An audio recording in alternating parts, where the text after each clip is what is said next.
Assalamualaikum warahmatullahi wabarakatuh. Saya Yohanes Firman, NPM 1911090174 dari Prodi Pendidikan Fisika. Di sini saya akan membahas mengenai pengukuran dalam pendekatan statistik. Pengertian pengukuran statistik. Pengukuran adalah proses suatu angka atau simbol diletakkan pada karakteristik atau properti suatu stimuli sesuai dengan aturan atau prosedur yang telah ditetapkan. Contohnya, tingkat pendidikan, jenis kelamin, tingkat pendapatan, dan lain-lain.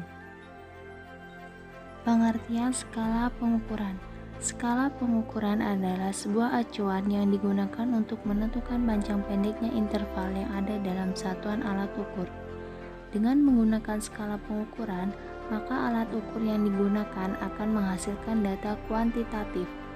Setelah proses pengukuran yang menghasilkan data kuantitatif yang berupa angka-angka tersebut, barulah kemudian ditentukan analisis statistik yang cocok untuk digunakan. Yang pertama ada skala nominal. Skala nominal merupakan skala pengukuran paling sederhana atau tingkatannya paling rendah di dalam suatu penelitian. Skala ini hanya digunakan untuk memberikan kategori saja. Misalnya digunakan untuk memberi label, simbol, lambang, atau nama pada sebuah kategori sehingga akan mempermudah pengelompokan data menurut kategorinya.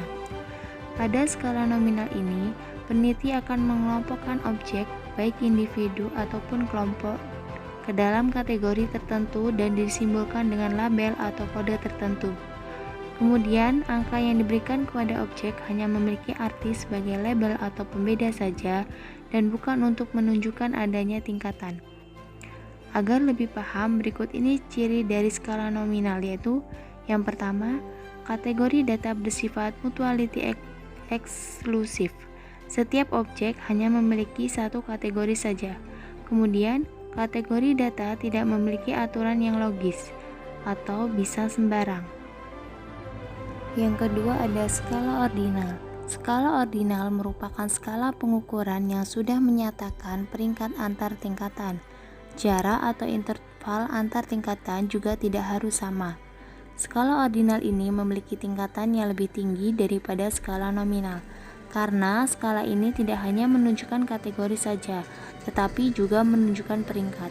Di dalam skala ordinal, objek atau kategorinya disusun berdasarkan urutan tingkatan, dari tingkatan rendah ke tingkatan tertinggi, atau sebaliknya. Ciri-ciri dari skala ordinal yaitu yang pertama, kategori data saling memisah. Yang kedua, kategori data ditentukan berdasarkan jumlah karakteristik khusus yang dimilikinya. Yang ketiga, kategori data dapat disusun sesuai dengan besarnya karakteristik yang dimiliki.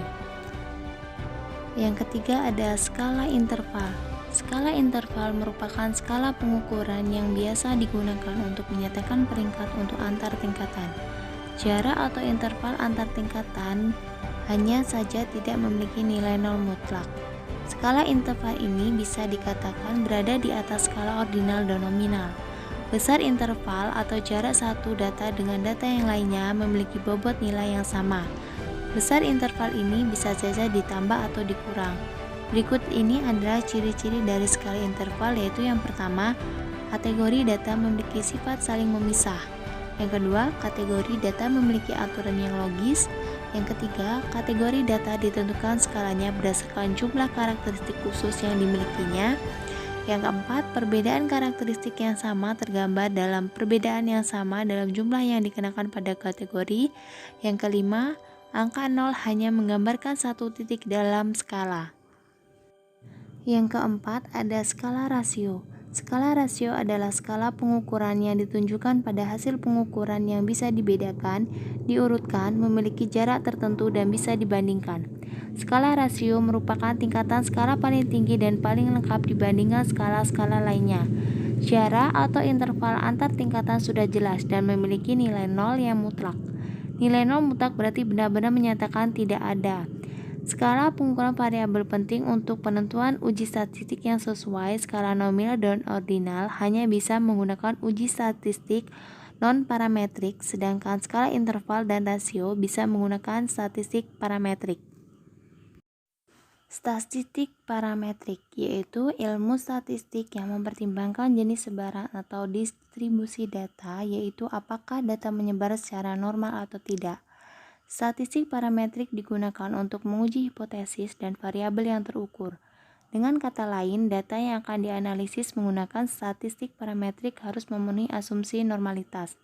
Pada umumnya, jika data tidak menyebar normal, maka data seharusnya dikerjakan dengan metode statistik non-parametrik, atau setidak-tidaknya dilakukan transformasi terlebih dahulu agar data mengikuti sebaran normal, sehingga bisa dikerjakan dengan statistik parametrik. Keunggulan statistik parametrik yaitu syarat-syarat parameter dari suatu populasi yang menjadi sampel biasanya tidak diuji dan dianggap memenuhi syarat. Pengukuran terhadap data dilakukan dengan kuat. Yang kedua, observasi bebas satu sama lain dan ditarik dari populasi yang berdistribusi normal serta memiliki variasi yang homogen. Kemudian kelemahan dari statistik parametrik, populasi harus memiliki varian yang sama. Yang kedua, variabel-variabel yang diteliti harus dapat diukur setidaknya dalam skala interval. Yang ketiga, dalam analisis varian ditambahkan persyaratan rata-rata dari populasi harus normal dan bervarian sama, dan harus merupakan kombinasi linear dari efek-efek yang ditimbulkan. Statistik non-parametrik adalah statistik bebas sebaran, tidak mensyaratkan bentuk sebaran parameter populasi baik normal atau tidak. Selain itu, statistik non-parametrik biasanya menggunakan skala pengukuran sosial, yakni nominal dan ordinal yang umumnya tidak berdistribusi normal. Keunggulan dari statistik non-parametrik yaitu tidak membutuhkan asumsi normalitas. Yang kedua, secara umum metode statistik non-parametrik lebih mudah dikerjakan dan lebih mudah dimengerti jika dibandingkan dengan statistik parametrik, karena statistik non-parametrik tidak membutuhkan perhitungan matematika yang rumit seperti halnya statistik parametrik. Dan yang ketiga, statistik non-parametrik dapat digantikan data numerik dengan jenjang. Yang keempat, kadang-kadang pada statistik non-parametrik tidak dibutuhkan urutan atau jenjang secara formal karena sering dijumpai hasil pengamatan yang dinyatakan dalam data kualitatif.